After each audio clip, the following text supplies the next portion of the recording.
Agora é lei. Escolas, clubes e agremiações recreativas terão que se preparar para tratar e prevenir problemas relacionados ao bullying. De acordo com pesquisas, é nas escolas que ocorrem a maior parte dos casos. Um levantamento do Ministério de Saúde e do Instituto Brasileiro de Geografia e Estatística, IBGE, revelou que 20% dos alunos já praticaram bullying contra colegas. Somente no ano passado, os casos de bullying subiram de 5% para 7%. Por isso, a nova lei prevê que as instituições de ensino capacitem os professores e equipes pedagógicas para prevenir e resolver esse tipo de problema. E para falar mais sobre esse assunto, eu recebo hoje a psicopedagoga Márcia Zacur e a professora Liliane Maciel, da Rede Batista de Educação e Instituição. É uma instituição que há muito tempo já trabalha com ações contra o bullying. Muito obrigada, meninas, por terem vindo. Obrigada.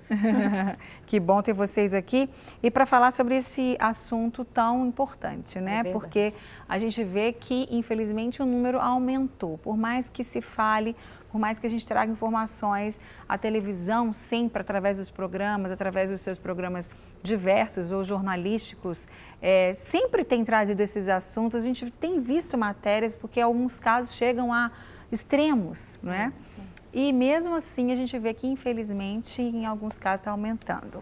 Como é que vocês veem? Eu queria que a gente começasse tentando descobrir qual é a razão disso, do bullying em si e de estar aumentando também. Lembrando que essa estatística é o que é compilado, né? Porque tem muitas informações que não são tabuladas. É verdade. Então, tem que entender que o bullying é feito num cenário onde tem alguns personagens. Que é o agressor, a vítima e, normalmente, o espectador ou testemunha. Cada um ali desempenha um papel neste ato. E, normalmente, o bullying, eu percebo que tem alguns reflexos na escola, que é o segundo ambiente social das crianças e dos adolescentes, que, na verdade, eles já passaram por isso dentro de casa, dentro das famílias. É verdade. Né? Quando há um comparativo entre os irmãos, quando há um filho preferido, então ele já se coloca naquele lugar de eu sou melhor do que você, então você deve se submeter a mim. Então muitas vezes é uma relação desigual, né? Para ser inclusive colocado como bullying, é uma relação de poder desigual. Então é diferente falar de bullying para uma situação de discussão, por exemplo, que dentro das famílias e da escola tem uma normalidade. Então, por exemplo, nem toda agressão ela pode ser colocada como bullying, mas todo bullying é um fator de agressão. E isso a gente observa muito na escola. Hoje tem muita facilidade, por exemplo, às vezes a criança chegou em casa, brigou com um coleguinha, está sofrendo bullying. Então, os pais precisam ser orientados do que é o bullying de fato, né? Porque o bullying não é o fato de uma discussão. Isso faz parte do crescimento relacional, né? A gente tem na infância, tem na adolescência, na vida adulta, a gente sempre tem questões de discussões, dentro de casa, na família, em todo lugar. E aí a criança, às vezes menor, ela desconta isso numa agressão verbal ou física. Isso não é o bullying. Isso precisa ser compreendido e saber separar quando é o bullying. Porque, de fato, o que a gente observa é que, normalmente, a criança que comete o bullying é uma criança que sofre também alguma coação, alguma questão que traz para ela esse conflito e aí ela meio que desconta, né, no outro o que ela sofre. Então, a gente até falou, né, no principinho do programa, na abertura, que ele tem que ser sistêmico, ou seja, é algo repetido. Ou seja, o coleguinha que chama o outro de um apelido e amanhã também, depois também, e não é um apelido carinhoso, é um apelido que o outro não gosta, um apelido que ofende o outro. E ele está repetindo isso sempre. Isso é considerado bullying? O que mais a gente pode entender para diferenciar o bullying de uma discussão, de um desentendimento que é muito comum entre as relações? O bullying tem essa recorrência mesmo, né? Você observa que a criança ela tem um alvo, normalmente aquele alvo é uma criança às vezes mais tímida, alguma criança com alguma característica específica e ela sofre piadas, agressões sempre com o mesmo motivo, tem sempre aquela intenção de ferir o outro, de diminuir o outro, né? E aí, nesse sentido, você vê que aquela criança que está ferindo, ela também tem aquele desejo de se sentir superior. E o que ela disse, né, que a Márcia disse do espectador, tem muito disso, porque aí ele se faz valer junto com os colegas, criando aquele ambiente de opressão para aquele outro colega. Pois é, e muitas vezes este espectador, ele é testemunha calada, passiva, porque é totalmente passivo, porque ele pode ser a próxima vítima. É verdade. Então ele se coloca nesse lugar, eu não vou me meter nessa história, porque senão eu sou o próximo a ser zoado, né? Ou minha merenda vai ser tomada, ou meu dinheirinho vai ser subtraído. Então tem muitas questões que eles preferem se calar, né? Verdade. E lembrando que principalmente o agressor, tanto o agressor, aliás, quanto a vítima, precisam de algum tipo de acompanhamento. Isso, a gente vai falar sobre isso. Sobre e o primeiro é o familiar, né? Então, sempre eu gosto de colocar, Márcia, que as famílias têm que estar atentas ao sofrimento dos filhos. Verdade. Ou a este lugar que esse filho se coloca, como valentão, como eu sou o chefe da turma, né? Eu que mando nos meus colegas. Então, é um papel que a gente tem que estar atento, realmente. Verdade. Eu vejo também, eu assim, né, tenho 2 meninas e o que eu acho, o que eu observo também, é que muitas vezes, mesmo que a criança dentro de casa, vocês me corrijam se eu estiver errada, uma impressão que eu tenho ou uma conclusão que eu também chego por observação e etc., que muitas vezes a criança ela nem sofre bullying dentro de casa, mas ela vê os pais criticarem tudo e todos, né? Os pais sempre têm um comentário negativo de alguém.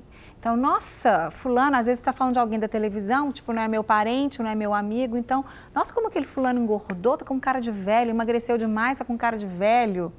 E as crianças crescem nesse ambiente crítico e elas vão ter um olhar muito crítico para todas as crianças ao redor.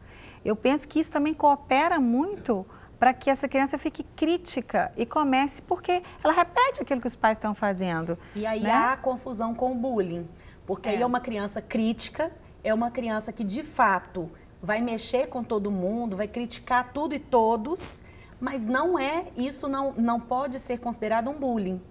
Mas hoje a gente está num mundo muito crítico e num mundo muito de direito que às vezes assim, se sentiu ofendido, já se pronuncia como uma criança que sofreu bullying. E a família também vai defender muito essa criança.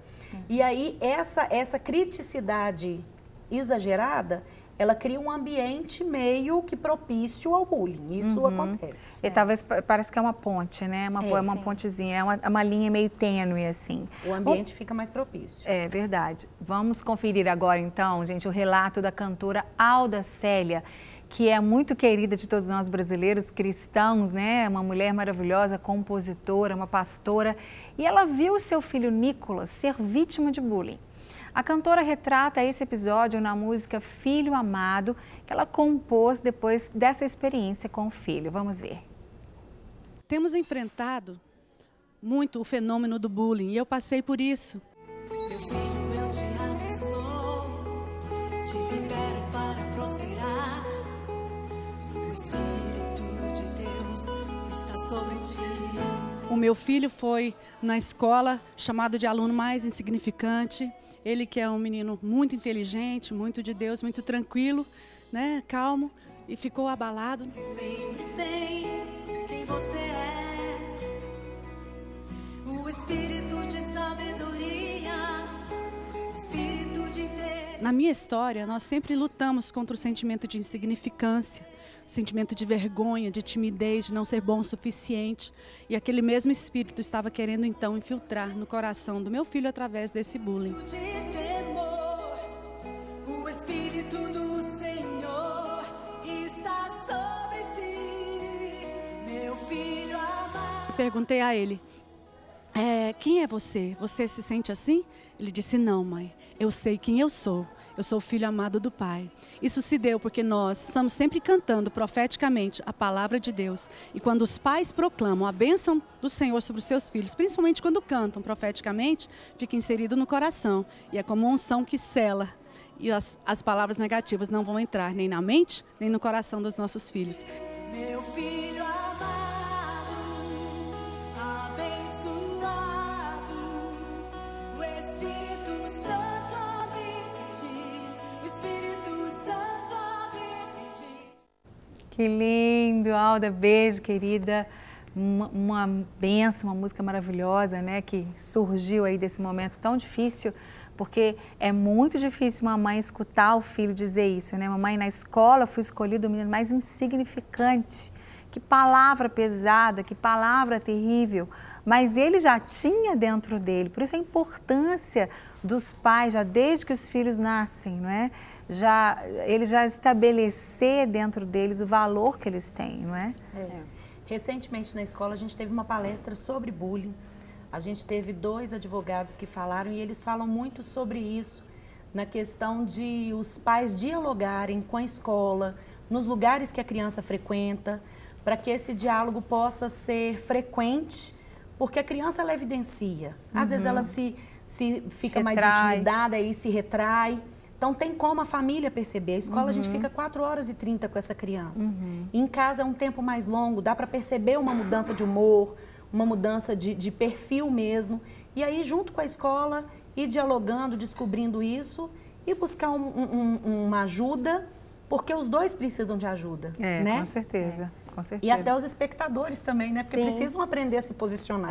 Com certeza. E no caso desta mãe, né, que fez a música, a gente percebe que é um menino que fisicamente não tem nenhuma questão. É verdade. Né? Foi uma observação talvez comportamental, que os outros o taxaram assim.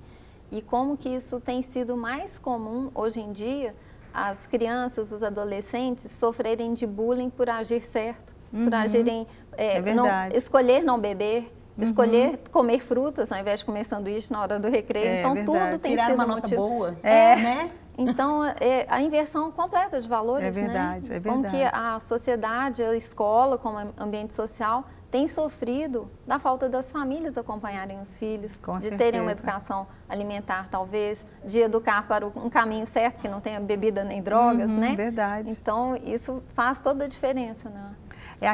Aquele grupo, se alguém sai do padrão daquele grupo, principalmente que aqueles que cometem um bullying, eles são mais expressivos, né? E são mais agressivos, ou mesmo não agressividade negativa, mas eles são um pouco mais expressivos, até porque eles têm coragem de falar. Então, se alguém foge do padrão que ele deseja controlar naquele grupo, então ele começa a taxá-lo e a estigmatizá-lo, né? Com nomes, etc. Com certeza o Nicolas não participava de muitas coisas que aqueles colegas queriam que ele participasse, né?